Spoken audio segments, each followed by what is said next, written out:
it's February, so that means it's time to do my January monthly money. Overall, it was a pretty solid start to 2023. Excited to dive into it and get into all the nitty-gritty numbers. If you're new here, I'm Catie, a girl on fire, and FIRE stands for financial independence, retire early. And I'm trying to retire by 35 with $1.5 million. So if you are also interested in how I'm doing that and following along on my adventure, be sure to like this video, subscribe, and hit the notification bell so you know when my next video drops. Or if you're checking this out on Spotify through a podcast, subscribe, rate, review. And with that, let's talk money, honey.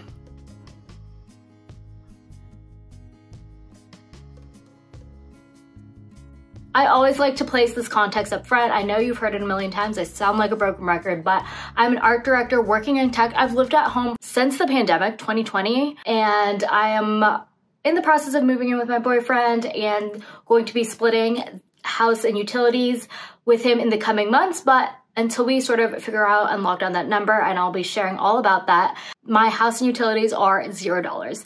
I do make a six-figure income working in tech as an art director for a big tech company, and I've been working for 10 years now, so that's a little bit about me. Okay, let's dive into the numbers. Okay, so for house and bills and transportation, I paid $0 in January, didn't spend on any of that.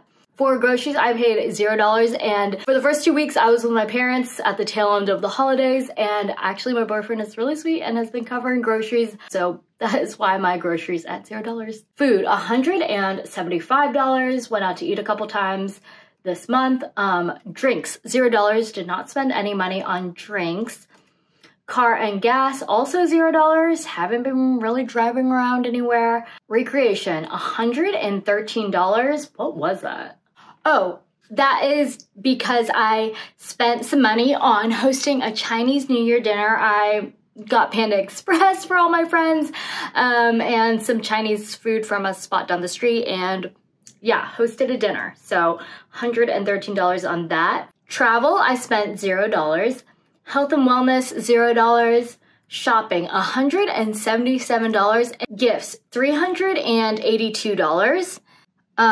Let's see. Oh, I took my mom out to Mastro's Steakhouse, which is absolutely my favorite steakhouse. I love, love, love their butter cake. And my mom had never been. And so while she was down in LA, she drove back with me. I treated her to Mastro's, as well as myself, my boyfriend, and my little sister, one of my little sisters. So the main chunk of that gifts I categorized as a treat out for my mom. Business, $893. $120 was my Squarespace domain for millennialmoneyhoney.com that renewed. And then I also got this iPad and pencil, but this is actually getting reimbursed from work. So it's like I spent that money and I spent $746 on this, but I am going to be reimbursed through my work. And then miscellaneous was $0. Moving on to income, my paycheck was $11,785.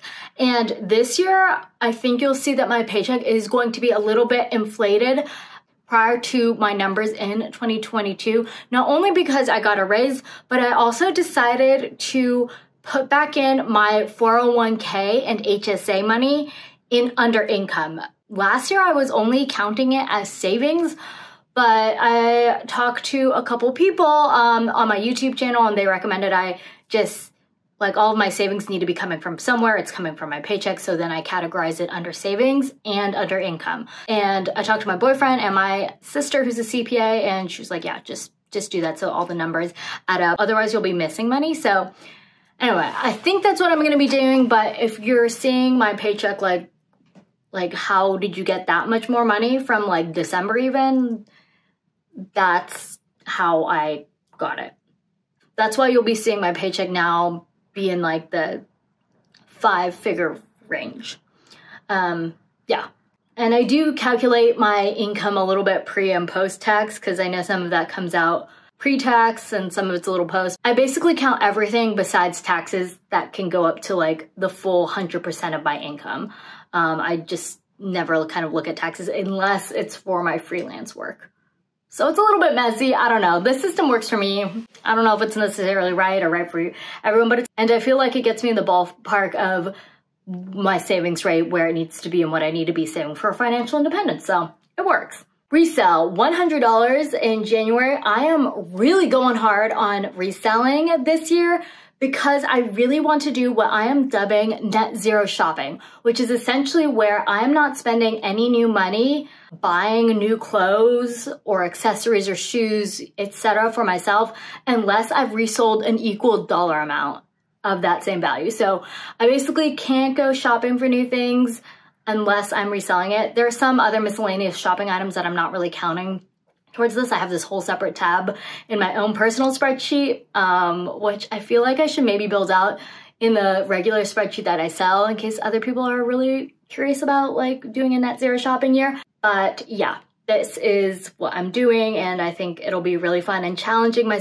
myself to do that. I tried to do this last year, really failed, but at least I recovered like maybe 50% of my shopping through reselling last year. So I want to stay on track, get it to 100% this year, but I think even a little bit of progress is good progress. Freelance, $0, and I'm not doing freelance this year.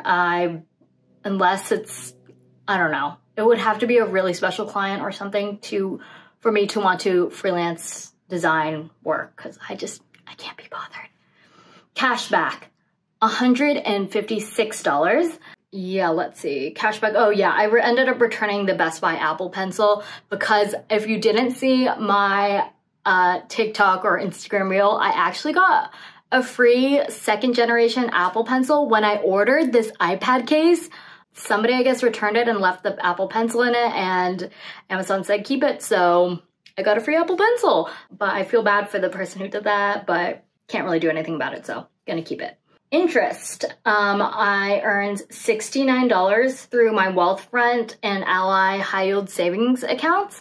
The rate just increased to like 4% or 4.05% on my Wealthfront account because the Fed raised the rate. So that is really exciting. I am going to make a bunch of money there. I don't jump high yield savings account, you know, whenever I see like a new higher rate or anything, but I will go in on my direct deposit and change like the majority of my paycheck to go into the high yield savings account with the highest interest rate. And that is currently Wealthfront. So the majority of my paycheck ends up in there. And so then it earns more interest, which is really exciting. So I feel like that's like a way to have the best of both worlds versus doing something like opening accounts. That is just not my like level of energy, but I will do something that is as easy as going in and changing my direct deposit. Dividends, $0. Millennial Money Honey earned $124.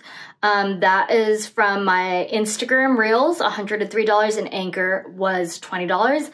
I didn't realize through the Anchor app, which is where I previously used to upload a version of these YouTube videos to like Spotify and all the podcasting platforms, but then I stopped because so much of my content is very visual, but I saw that Spotify, you can upload a video that accompanies your podcast. It's still not going to really make sense if you're like listening to this on an Apple podcast, but if you're watching it on Spotify, like that's essentially the same thing as YouTube, and I figured that's worth it. So I'm going to start uploading more content to Spotify, but it's just essentially just the same content over and over again. In affiliate money, I earned $42 for my Amazon affiliate links and other $0. Okay, so savings totals. Uncategorized was negative 1,723. So that's basically saying that I spent more money than I had coming in by $1,700 essentially, and you'll see why in a second. It's because I maxed out my traditional IRA to do my backdoor Roth IRA for 2023. HYSA, $0. I am saving up to pay my taxes in my high yield savings account, but I don't think at the moment I'm like contributing that much more. I think I have enough covered actually to pay almost 10 grand in taxes. I think I'm gonna owe for my freelance work from last year. Roth IRA slash traditional IRA, I put $6,500. So that is the new limit for an IRA account. Because I am out of the Roth IRA income limit, I essentially make too much money, which is a good problem to have. I have to do a backdoor Roth IRA, so it's making a stop at a traditional IRA.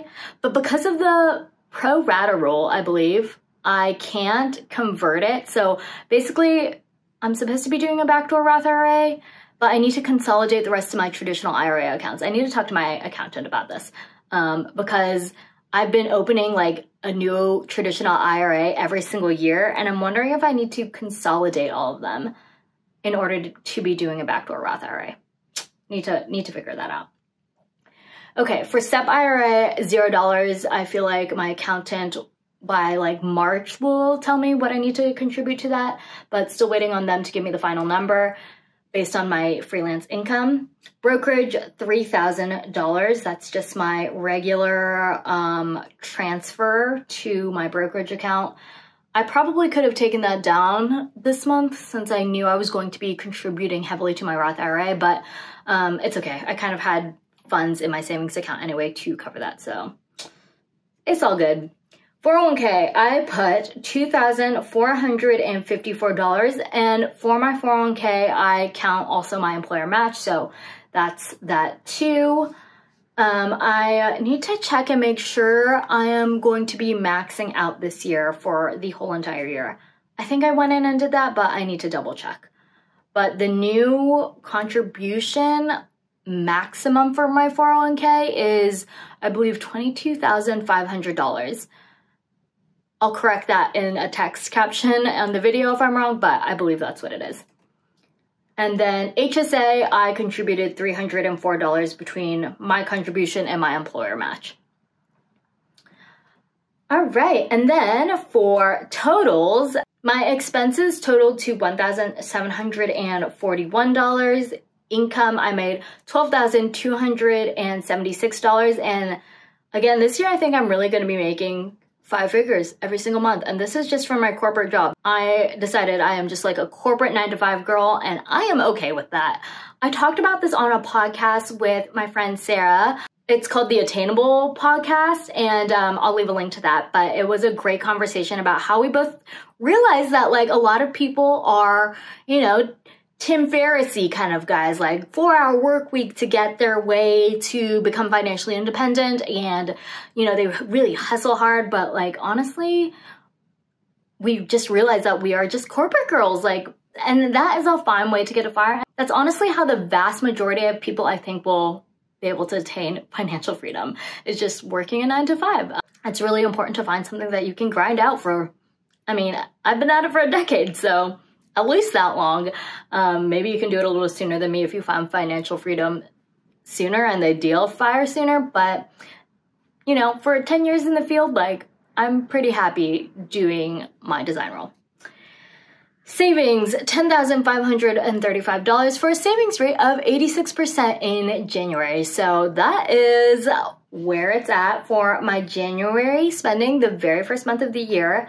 And moving into my highs and lows, I am like going in on here and like looking at stuff because I'm recording this screen, I'm recording using that screen. So this iPad is actually a very handy purchase this month. But let's sort by amount, low to high. Okay, so my lowest expense was the Banana Republic coat. I paid 55 cents for, using a gift card I bought, and I've been looking for this like green military style jacket.